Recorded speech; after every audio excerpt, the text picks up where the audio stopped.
A paz do Senhor, galera. Vim trazer hoje mais um capítulo da série de devocionais da Unademac. E hoje a gente vai dar início ao livro de Gálatas, então vou falar o meu devocional sobre o capítulo de número 1. Mas antes, eu acho muito importante a gente saber o contexto histórico, o que estava acontecendo quando Paulo escreveu esta carta. Bem, nós sabemos que Paulo escreveu a carta aos Gálatas para as igrejas da Galácia. E ele escreve até em um certo tom de urgência, de preocupação, e eu diria até de indignação. Paulo não estava muito contente quando escreveu. E o que estava acontecendo? O cristianismo, naquele tempo, já estava se estendendo e se espalhando. Porque nós sabemos que quando Cristo morreu na cruz, ele foi rejeitado pelos judeus. Então, toda a mensagem do Evangelho do Reino se estendeu para todos os povos e nações, e nós, gentios, tivemos acesso a esse direito de salvação, a esse direito de redenção. E aí, quando essa mensagem do Evangelho se espalha, existia um conflito entre judeus e não-judeus, os judeus convertidos, mas que continuavam sendo judeus, com todas as suas tradições e crenças. Mas aí existia justamente esse conflito, porque os judeus não conseguiam aceitar que os gentios pudessem ser aceitos como família de Deus sem exercer as mesmas práticas que eles, sem fazer os mesmos rituais, os mesmos sacrifícios. Eles não aceitavam o evangelho da graça com tanta facilidade. Claro que os judeus convertidos aceitavam a Cristo como o único e suficiente Salvador.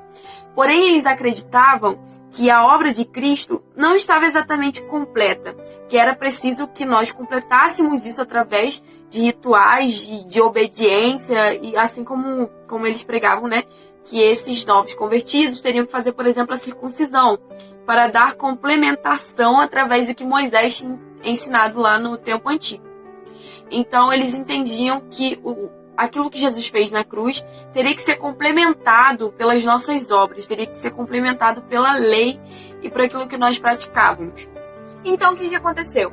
Esses judaizantes que tinham muito zelo ainda pelas leis, pelos rituais, pela Torá, eles começaram a chegar à Galácia e começaram a causar uma certa perturbação, porque eles queriam que os gentios que se converteram ao Evangelho de Cristo passassem por esses procedimentos para que eles fossem aceitos pela família de Deus. Porém, isso acabou causando uma grande confusão e acabou tirando o foco do Evangelho que Paulo havia pregado.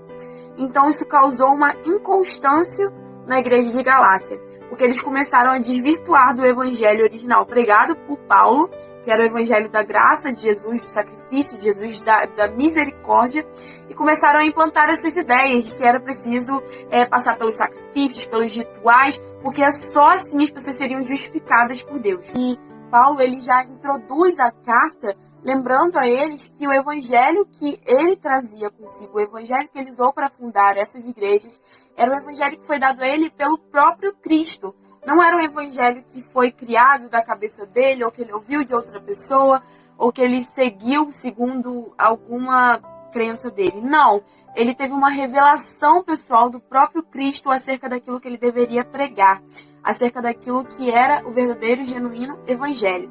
Então ele já começa a carta, aqui no primeiro versículo, ele fala, né? Paulo, apóstolo, não da parte dos homens, nem por homem algum, mas por Jesus Cristo e por Deus Pai, que o ressuscitou dos mortos. Então ele já deixa claro. Não estou falando em nome de mim, não estou falando em nome de outra pessoa, estou falando em nome de Deus, Jesus Cristo, que me revelou tudo aquilo que eu já os preguei. Então, aqui ele começa dizendo, né? Maravilho-me que de tão depressa passaseis daquele que vos chamou, da graça de Cristo, para outro evangelho. Então, assim, eu fico surpreso que vocês tão rápido já tenham mudado a visão de vocês sobre o evangelho que eu preguei e estejam olhando para outro evangelho. Ele nem disse, assim, que era o segundo evangelho, né? Ele fala que vocês estão passando para outro evangelho que não é o evangelho. Ou seja, não é uma segunda visão, não é uma complementação, não é um ponto de vista um pouco diferente, não. É um evangelho que não existe. Vocês estão olhando para um evangelho que nem é o verdadeiro evangelho. Vocês estão dando prioridade às coisas erradas. E ele fala aqui no versículo 7, o qual não é outro, mas há alguns que vos inquietam e querem transtornar o evangelho de Cristo. Mas ainda que nós mesmos ou um anjo do céu vos anuncie outro evangelho, além do que já vos tem anunciado, seja anátema. Ou seja, se eu, judeu, se algum de nós judeus ou qualquer outra pessoa disser algo diferente do evangelho que já foi pregado a vocês, que vocês o rejeitem, que essa pessoa seja amaldiçoada. Porque é importantíssimo e fundamental que a gente preserve o evangelho genuíno de Cristo. Mais pra frente aqui um pouquinho no versículo 11, Paulo vai dizer: "Mas faço-vos saber, irmãos, que o evangelho que por mim foi anunciado não é segundo os homens, porque não recebi, nem aprendi de homem algum, mas pela revelação de Jesus Cristo. Porque já ouviste qual foi, antigamente, a minha conduta no judaísmo, como sobremaneira perseguia a igreja de Deus e a assolava. E na minha nação excedia em judaísmo a muitos da minha idade, sendo extremamente zeloso das tradições dos meus pais." Então Paulo, ele sabia o poder de transformação e o poder de alcance que a graça, que o evangelho da graça e da misericórdia tinha, porque ele era alguém que matou inúmeros cristãos. Como ele receberia perdão de Deus se ele acreditasse no mérito das leis, no mérito das nossas obras? Ele nunca mereceria esse perdão, mas esse é o segredo da graça e da misericórdia de Deus. Paulo, ele foi encontrado, ele foi achado pela graça. Deus derrubou ele do cavalo porque ele precisava parar Paulo para que ele pudesse o ouvir. Então Paulo, mesmo com todos os seus atos maléficos, mesmo com todas as mortes em suas costas, mesmo com toda aquela vida que ele teve de ódio, de perseguição aos cristãos, a graça anulou tudo que ele tinha feito e o transformou em um dos maiores nomes da Bíblia. Uma das pessoas que pregaram o evangelho de forma mais profunda da Bíblia. Assim como ele se arrependeu, assim como ele foi encontrado pela graça, ele queria que muitas pessoas, não só os judeus, fossem achados pela misericórdia de Deus.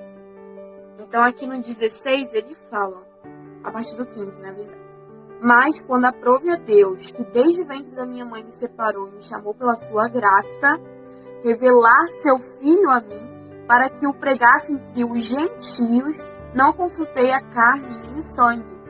Então, ele quer dizer o quê? Que quando Deus me chamou e revelou a mim que eu fui chamada desde o ventre da minha mãe, ele sabia que a chamada pessoal dele era pregar para os gentios. Não era ficar pregando só para os judeus e tal, mas ele queria que esse evangelho fosse estendido. Ele foi chamado para isso. Ele entendeu que Cristo desejava que ele pregasse para os gentios, para aqueles que não tinham tido acesso ainda ao evangelho. E esse é o evangelho genuíno, sabe? Quando nós vivemos com Deus, quando nós buscamos a sua palavra, quando nós somos intencionais em nos relacionar com Cristo, nós somos convencidos daquilo que ele deseja. E aí, a partir desse momento, nada mais pode nos parar. Nenhuma opinião contrária, nenhuma crítica, nem nada que tente nos convencer do contrário pode nos impedir de pregar aquilo que Cristo deseja, de pregar o seu evangelho genuíno. Doa quem doer. E aqui doeu em muita gente, né? Paulo incomodava muita gente por ele querer agregar a nós gentios. Mas graças a Deus por esse chamado. Paulo era uma grande potência. Ele tinha um chamado gigante e ele levou esse chamado a sério, sem olhar para trás, sem olhar para quem estava do lado, falando para ele: "Olha, isso aí que você está pregando, por que você tem moral para falar isso aí? Quem é você? Você é apóstolo porque você diz que você teve uma revelação, mas quem te garantiu que você pode falar todas essas coisas?" E talvez a gente se sentisse inseguro por isso, mas Paulo ele estava tão firmado na revelação que Cristo o havia feito, que ele não tinha medo de nenhuma dessas dúvidas, de nenhum desses questionamentos que eram feitos a ele. Ele tinha certeza do seu chamado, ele tinha certeza da necessidade da pregação do Evangelho de Cristo para nos salvar. E é isso que eu entendo no primeiro capítulo de Gálatas. O desejo de Paulo para que as pessoas se mantivessem constantes. E isso acontece muitas vezes na nossa vida, porque às vezes a gente se distrai com muitas coisas e a gente tem tanto medo de um evangelho simples, entre aspas, a gente tem tanto medo do evangelho genuíno que a gente começa a achar que é mais fácil se pautar em obras, se pautar naquilo que nós fazemos, se pautar no nosso esforço, e nós esquecemos da graça. Nós esquecemos do nosso relacionamento com Cristo. Nós esquecemos que nós somos alcançados apenas por misericórdia de Deus e que nenhuma dessas obras, por mais importante que seja fazer parte do corpo de Cristo, por mais importante que seja fazer parte da fundação da igreja, servir a Deus na nossa comunidade, nada disso é tão fundamental quanto a misericórdia e a graça que nós encontramos em Jesus para nos salvar e nos justificar como filhos de Deus. E aqui no finalzinho do capítulo 1, ele fala lá no versículo 23, mas somente tinham ouvido dizer, aquele que já nos perseguiu, anuncia agora a fé que antes destruía. Para mim, essa é a prova mais poderosa do evangelho genuíno que Paulo pregava. Ele foi alcançado pela graça e pela misericórdia que com tanta veemência ele defendia. Porque ele sabia o poder de transformação que isso teve sobre ele. Então ele sabia que o poder da graça e da misericórdia era mais do que suficiente para convencer as pessoas de seus pecados, para colocá-las no caminho que Jesus desejava. Então é isso que eu acho tão valioso assim no capítulo 1. E agora queria fazer uma oração com vocês, depois de fazer esse devocional para poder fechar com chave de ouro. Senhor Deus Pai, neste momento queremos te agradecer pela tua preciosa palavra, além de adorar ao teu nome, porque o Senhor é digno de todo louvor, de toda adoração. O Senhor é justo, bom, misericordioso e escolheu nos amar, Senhor. Nos deu acesso a ti através do teu Filho Jesus e da sua morte. Então, Pai, nos ensina, Senhor, a deixar de lado aquilo que talvez nos carregamos como um peso desnecessário, muitas vezes querendo nos justificar através das nossas obras, através das nossas ações, querendo mostrar quem nós somos, o quanto nós podemos fazer, mas nada disso, Pai, é suficiente, nada disso é tão valioso quanto o sacrifício que o Senhor fez na cruz. Nós nada podemos fazer diante do que o seu Filho já fez, e a sua obra já está completa, Senhor. O seu sacrifício foi consumado para perdão e justificação dos nossos pecados. Que nós possamos nos encontrar somente em Cristo, Pai, para podermos ter a redenção e acesso à nossa salvação, para podermos nos relacionar contigo, Senhor. Então, continua nos guiando no teu evangelho genuíno, que nós possamos ser constantes, Pai, em observar e aprender da tua palavra. São as bênçãos que eu te peço, desde já te agradeço em nome de Jesus. Amém. É isso, galera. Até a próxima.